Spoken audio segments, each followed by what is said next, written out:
Wheeler. We got a couple things to talk about. Yeah. First of which, I'd just like to see kind of a recap of your month as we kind of normally do. What big things came about? Maybe some of those things that stood out to you. Yeah, we've had a good month when it comes to citizen engagement. The citizens have come to us with some issues they've had, and we've had solved them. It was a couple of narcotic issues. We've had some investigations that we've closed up in reference to narcotics last week. We did a search warrant last week. So crime is down. The citizens play a big role in that.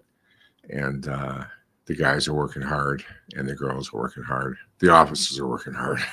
Don't make it clear the officers, girls, guys, whatever. But yeah, they're doing a great job. We got the Halloween bash coming up this month. And, that's second to the largest community policing program we have each year. It's a lot of fun.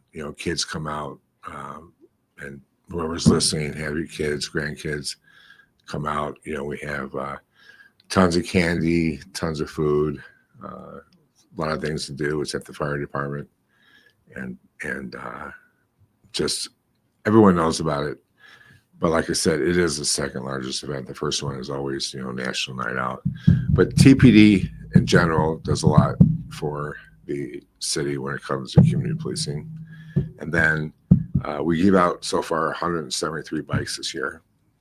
That's awesome. So that's awesome. Yeah. And those bikes came from citizens. So I want to thank you all for giving us those bikes to give to the kids that don't have any, or kids' bikes that got stolen, and to replace them. So it's I want to thank you from me personally, and also our from Taylorville Police Department. Thank you. Well, I've got to say, we've talked about those bikes before, and I love seeing those pictures of the kids standing with an officer to getting a free bike, getting a new bike. That's always a heartwarming deal. That Halloween bash, candy, food, activities is at the fire department, but what day is it? I believe it's the 24th. 24th. We usually have it like 5 to 7. I don't forget the exact times. There's so much going on with these events. But if you go on our Facebook page, and plus we're going to put it in the paper, you'll see it. Okay. Now that Halloween bash, the second biggest event, National Night Out being the first biggest. Yes. And you mentioned kind of in that month of September, a crime reduction. We've been talking about crime reduction as the months have continued to go on, but also the narcotics. I was interested in that, and if you could dive into that a little bit more. That's the CAT team doing a lot of that based off of what the public is telling them. Yeah, the public calls us all the time or messages on Facebook, and which why Facebook is a great tool nationwide with law enforcement. There's not an agency out there that really doesn't grab onto it. If you don't grab onto it, they should grab onto it, because you get a lot of anonymous information that we get, and we follow up. But we have to do our due diligence to make sure it's credible. And so the CAT team will go out there and see if the person says a lot of traffic in and out. Then we'll take a look and investigate that, and then we'll see truly if it's worthwhile investigating. And you know what? The public is usually right, and it takes us time. It could take us 2 weeks or 6 months to complete the investigation, depending on how the progress goes.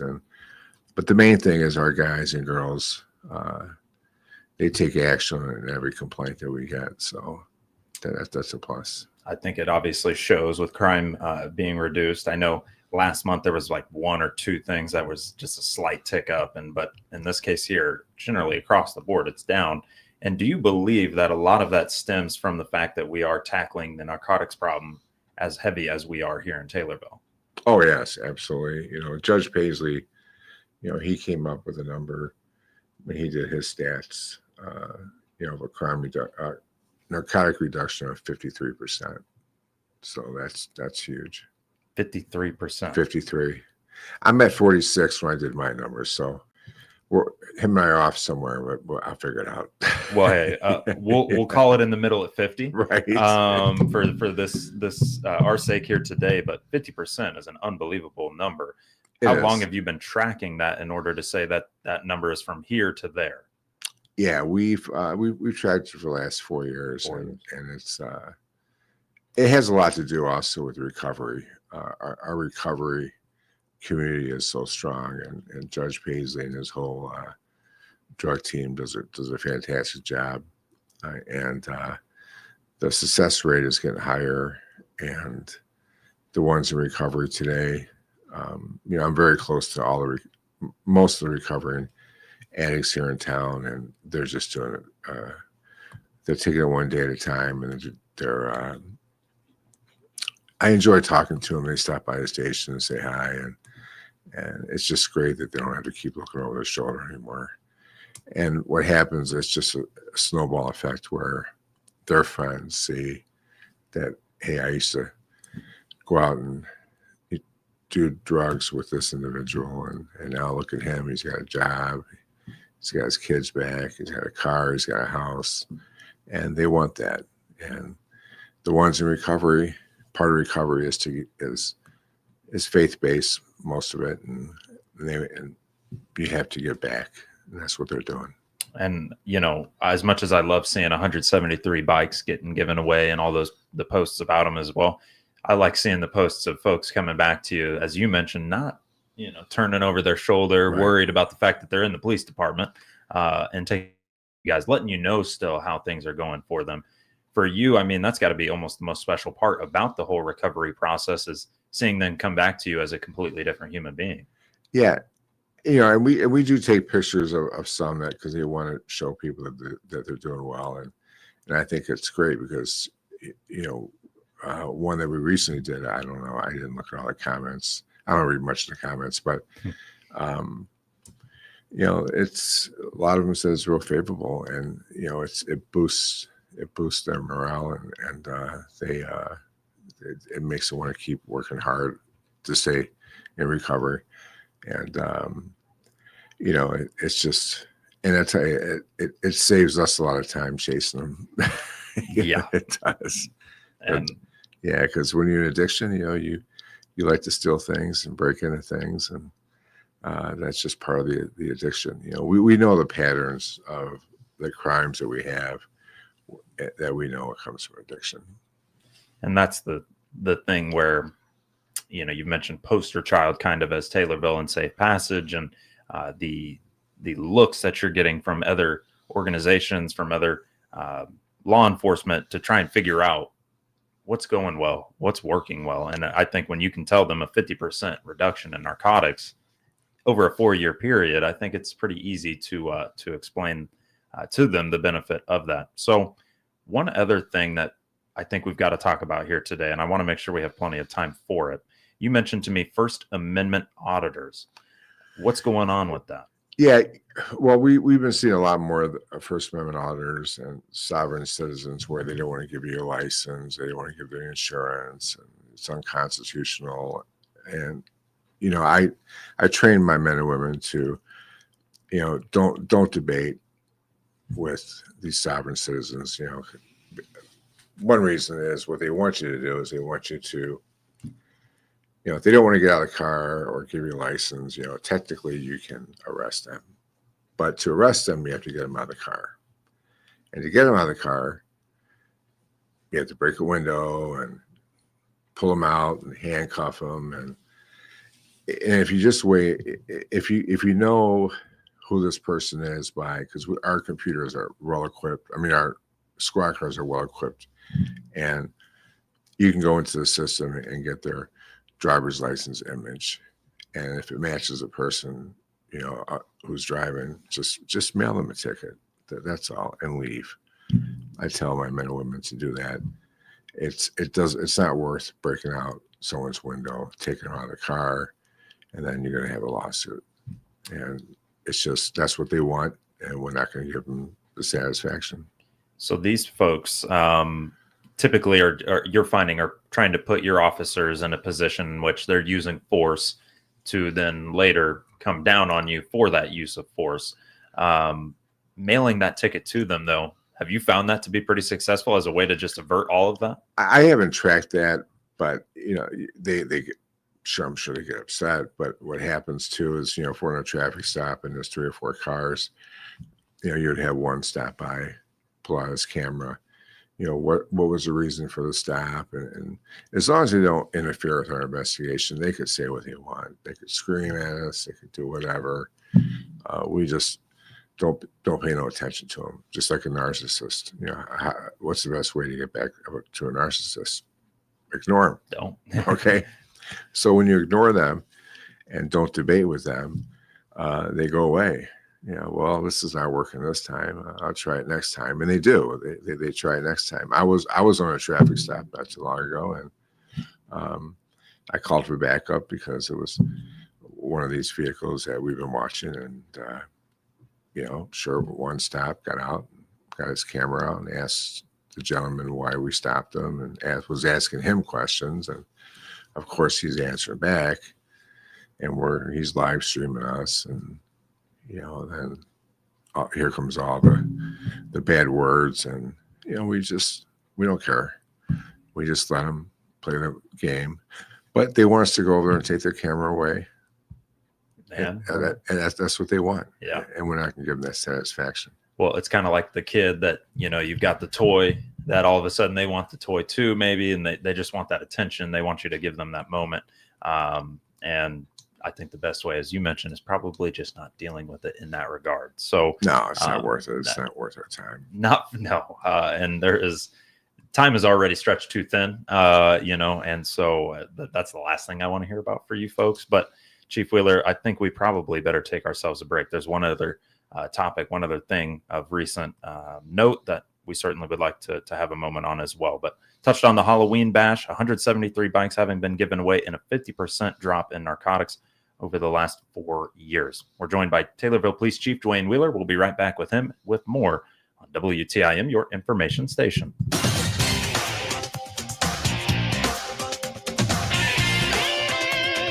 WTIM.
Your information station, WTIM.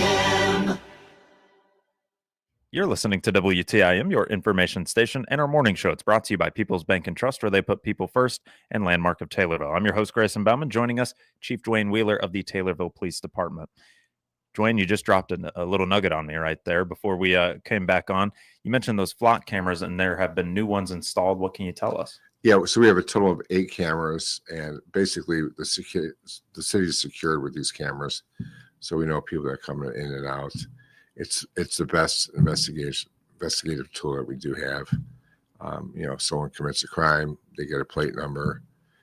We'll know which way they went out of town, and we could alert the following agencies to look for the vehicle. If we have a description of the vehicle, we could, in a time frame, we could look through the cameras and see if we could see the vehicle, and then get the plate, and then go after them from there. So every entrance is covered, and we're glad that they're all installed and up and running. And again, this is for people of interest, not for people like you No. and me just driving down the street. This is not what this is. No, because there's thousands of cars that it hits on a day, and we don't look at the plate. Now, it would hit on a stolen car. If you're driving a stolen car, it'll alert us that a stolen car just came into town, or if you have a warrant for your arrest, it'll alert us on that. But besides that, it doesn't. The expired plates or this and that, we don't care about that. And maybe just don't steal a vehicle, and then maybe just don't have a warrant out for your arrest, and then maybe you just won't have a problem with these flock cameras. Yeah, you could set these cameras up to where they could alert you on whatever, but ours is all major crimes. It's nothing small, so we don't monitor it like that. I think if there was something nefarious, in my opinion, it would be a lot less transparent than what coming on here and telling us that we have 8 of them and all your entrances and exits are covered. That to me, it tells me that it's going to be fine, folks. Yeah. I mean, if an officer is behind you and sees your plates are expired a year, you'll get stopped and say get it fixed. But when it comes to a stolen car coming in town, or a guy wanted for a homicide, we're going to get the alert on our computers, and we're going to look for the vehicle. And I think I would like to know of that individual probably making their way into Taylorville too. Right. But Dwayne, thank you so much for joining us here today, as you do always. So, okay. Thanks. Chief Dwayne Wheeler of the Taylorville Police Department here on WTIM, your information station. Our morning show brought to you by People's Bank and Trust and Landmark of Taylorville.